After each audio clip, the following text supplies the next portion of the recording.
Hello, can you hear me?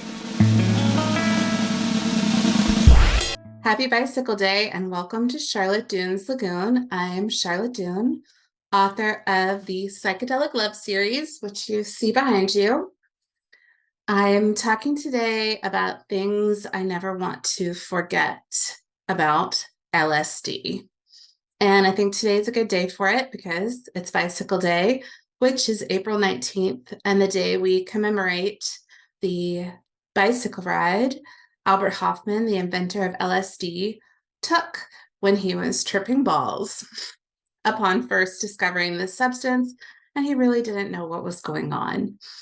So that's one thing to never forget, is that experimenting leads to magical new discoveries. I'm also here because I was supposed to interview and do a podcast recording today with journalist Callie Holloway, who wrote about the secret Black history of LSD and the experiments done to African Americans in the 50s at the hands of the CIA. I think this is a fascinating and a very interesting topic. I highly recommend checking out her article in The Nation on this, which I'll link in the comments or in the body of the Substack post. And as a reminder, you can follow me on Substack at charlottedune.substack.com or visit charlottedune.com to learn more about me and to join my community. So the secret Black history of LSD and the CIA. And unfortunately, I think Kelly has, we've had a miscommunication, or she's unable to come, as she didn't come today for our scheduled time. But I still wanted to use this time to talk to you about this subject because I think it's worth never forgetting also. So in the 1950s, beginning in 1953 and going all the way to 1960, MK-Ultra, Operation MK-Ultra took place, where the CIA dosed people with LSD and studied them, basically tortured them, some of them, especially the African American ones, to determine if LSD could be a truth serum, if it could make people forget their memories, if it could make people lose the ability to talk. If they would lose the ability to feel pain. They did tons of experiments.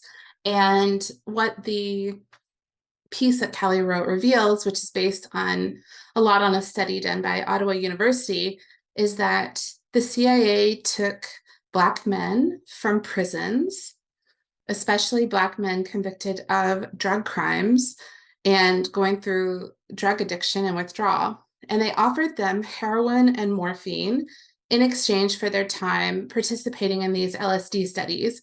They didn't really tell them what they were taking. In fact, they didn't tell them at all what they were taking. Some of them were subjected to 2 or 3 times the normal dose of LSD in a hospital ward, and they basically tried to induce psychosis. One man was given LSD for 177 consecutive days. Others were given it for 88 days.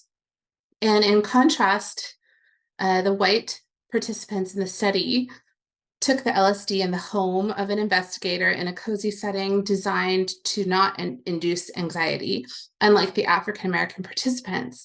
And one of the people, they did this in multiple states and multiple prisons, and also they also took patients from mental hospitals.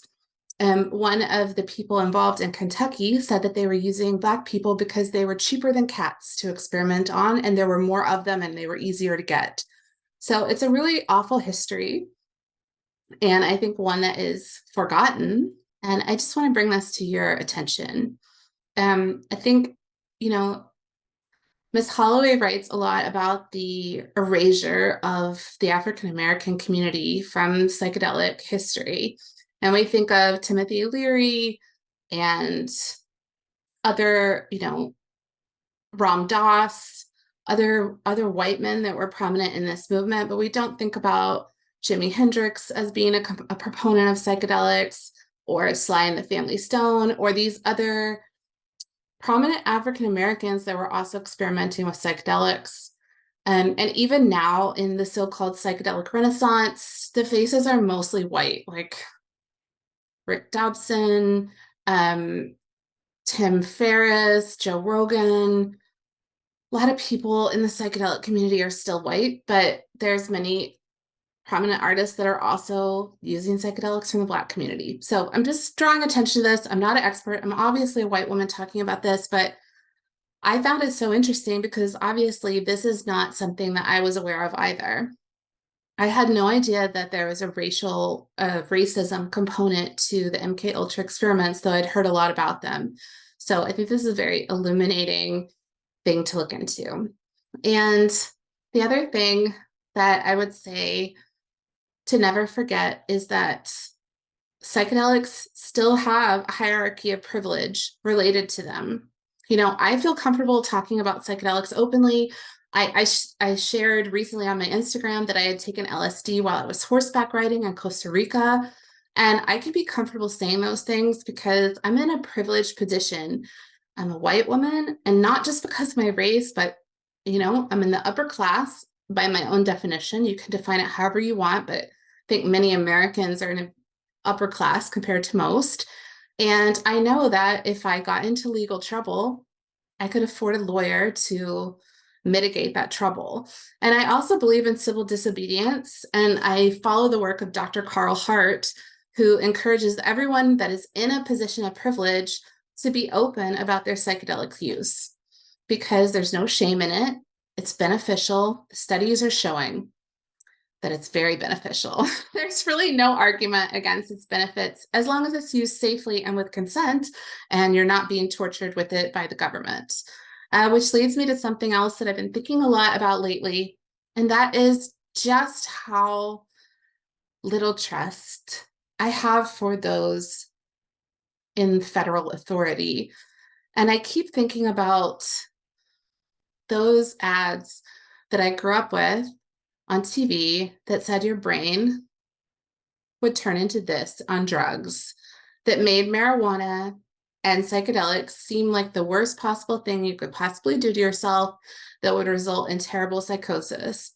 And DARE and the whole war on drugs. And now the government has literally reversed their position to say that marijuana and psychedelics are medicine. The total opposite. And I'm just like, if the lies can be so polar from each other, how on earth are we to believe anything? So I just continually question the ethics that are operating in our world, and I encourage you to do the same. Question the ethics, question the laws, and be civilly disobedient where and when you see fit.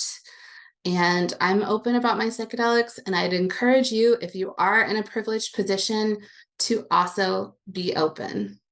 So that's all. Happy Bicycle Day. I hope you can enjoy some LSD soon.